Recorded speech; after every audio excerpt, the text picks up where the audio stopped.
How long did you work for Senator Cruz? Senator, I worked for Senator Cruz for 3 years. Okay. Did you work closely with him? I would say so, Senator, yes.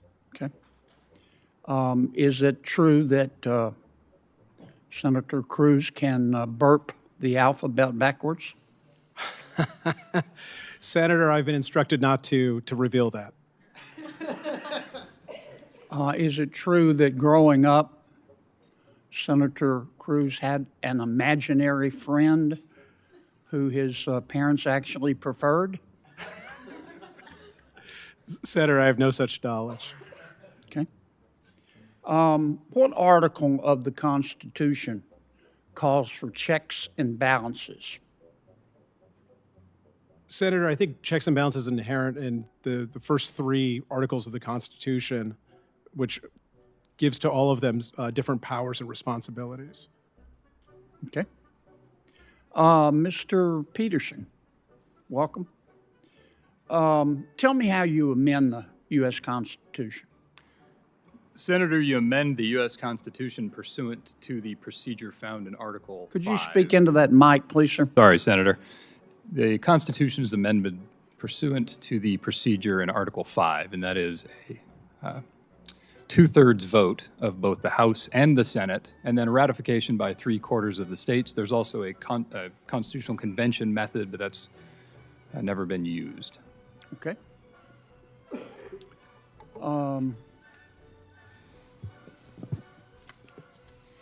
Mr. Fowles, how are you? I'm doing well. What's the warrant requirement?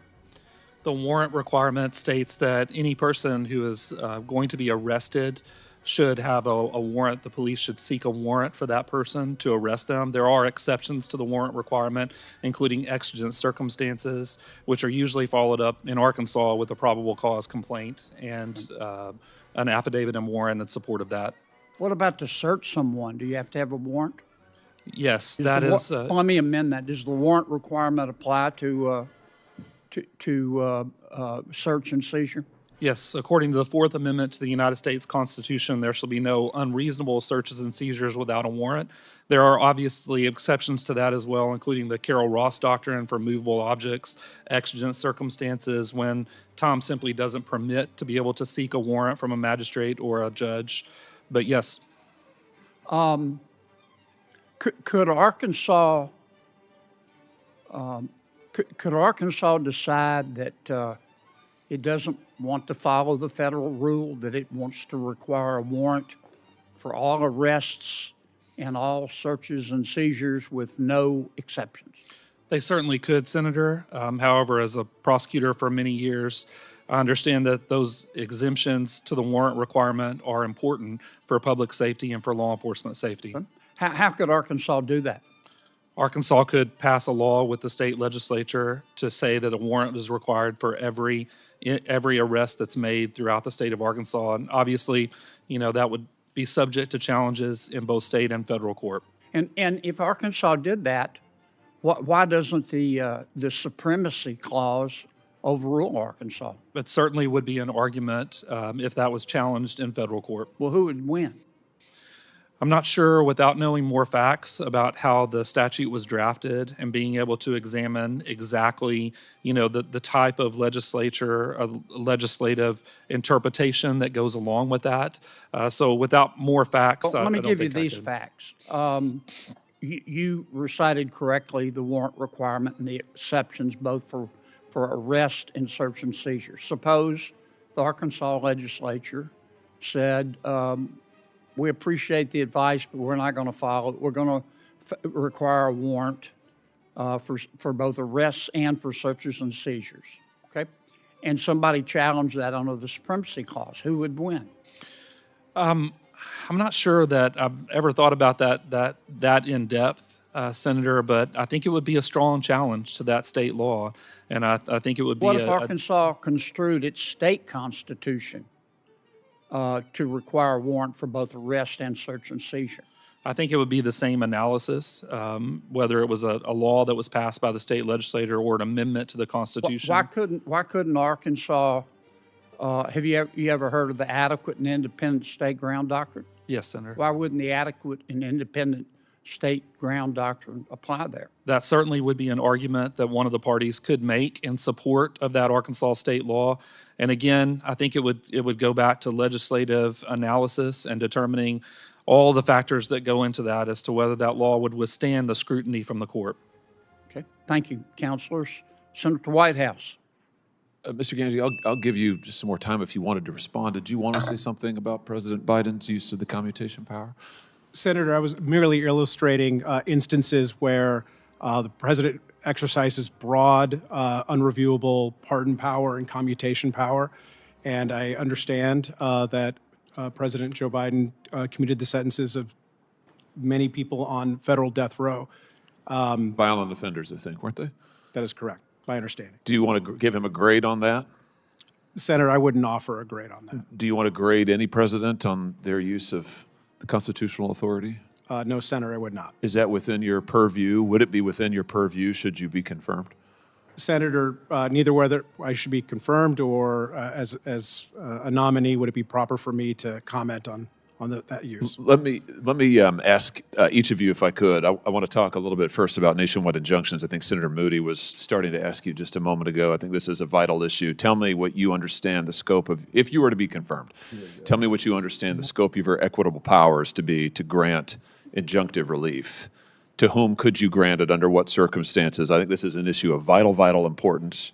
It's been something that has been discussed on a bipartisan basis here. So let me start with you, Mr. Fowlks. Am I pronouncing your name correctly? Folks, just like a bunch of folks. Yes, sir. Okay, very good. Mr. Folks, and then we'll go down the dais. Go ahead. As I understand it, the issue of injunctions and temporary restraining orders are controlled by the provisions of Federal Rule of Civil Procedure 65, and pursuant to that rule and the cases that have been interpreted that rule, there's a series of factors that courts have typically considered in whether or not a temporary restraining order or an injunction is appropriate.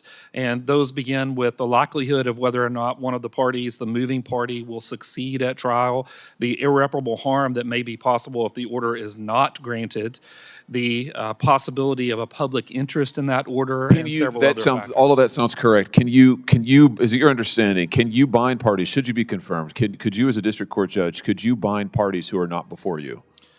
It is a very developing area of the law, and that my understanding is that power will be limited by the case law from the Supreme Court and also by the Federal Rules of Civil Procedure. Well, tell me what you think the relevant case law from the court is. I assume you're talking about the CASA case, but yes, tell Senator. me about it. In the CASA case, the court determined that that was a power that should be reserved to the Congress for a nationwide, authority over certain issues. And I think that it has modified our previous understanding of Federal Rule Civil Procedure 65. And I think, again, it's a very developing area of the law, and it would be very fact determinative and very fact specific. But I think that going forward, it is an important case for every district court judge to keep in mind. Well, do you think that there are some instances in which, are you telling me you think you can, as a district court judge, there are some instances as a district court judge where you could bind parties who are not before you?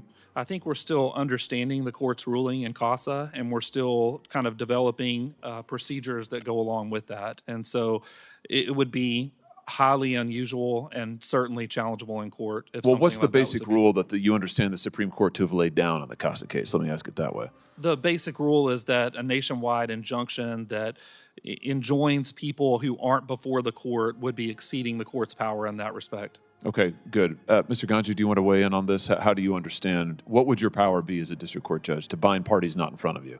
Senator, generally, I would not be able to bind parties not in front of the court, but the goal for that, any injunction would be to give complete relief to the parties before the court. Okay, which I think is the rule, I think you just stated the rule of the CASA case, correct? Senator, yes. So in other words, the district courts, this is, Senator Kennedy, here I am, I'm asking the questions and giving the answers. I'm kind of, yeah, thanks. It's really, I think, kind of defeating the point, though.